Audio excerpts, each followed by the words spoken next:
Lundi dernier, dans un café parisien. Émission 1. Première. Lumière, caméra, public, ça ressemble à un plateau télé. Mais cette émission est exclusivement destinée au web. Au centre, Frédéric Courant, alias Fred.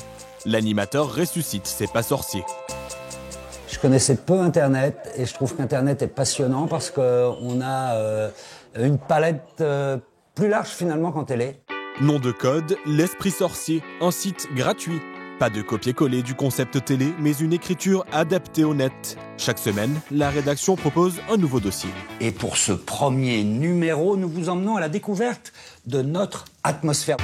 La thématique est déclinée dans un enchaînement de formats courts. Des plateaux, des sujets, du texte, des frises interactives, tout est séquencé.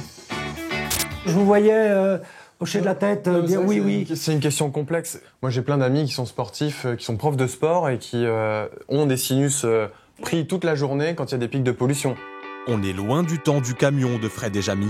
C'est plus dur de tenir le public en haleine à la télé parce qu'on l'emmène dans une histoire et il faut le tenir. Là, s'il veut s'en aller, il peut s'en aller. À la télé aussi, remarque. Mais là, il peut passer d'une rubrique à une autre.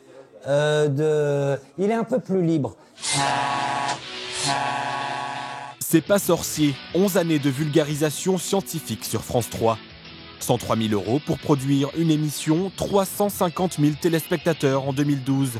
France 3 juge l'émission trop chère et pas assez suivie. En 2014, C'est pas sorcier disparaît des écrans.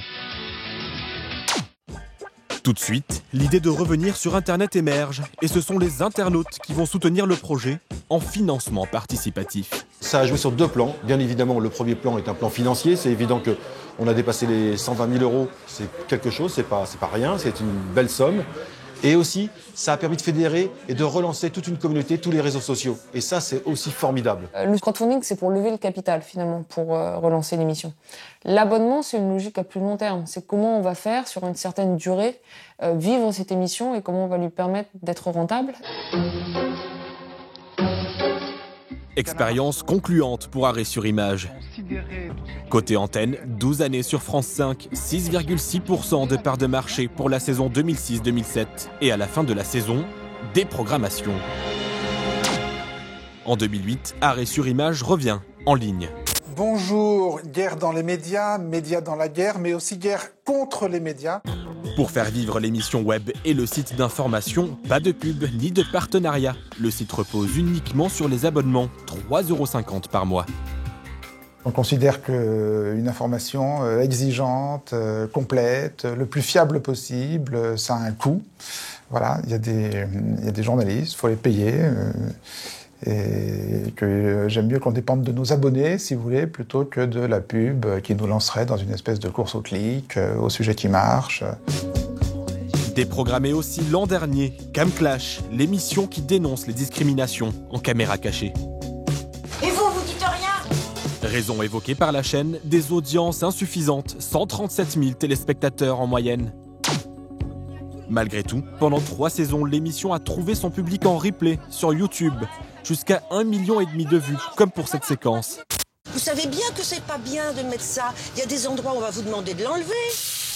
La suite, à défaut de télé, elle devrait se faire prochainement sur la toile dans une plateforme dédiée.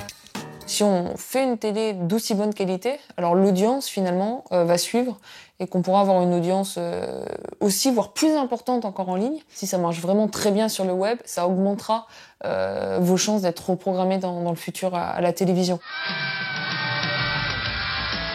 Le retour à l'antenne, c'est ce qui attend Taratata après 2 ans de purgatoire numérique.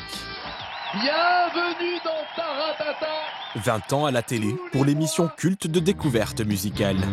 Elle panique à l'idée d'être de trop ou de s'ennuyer un instant.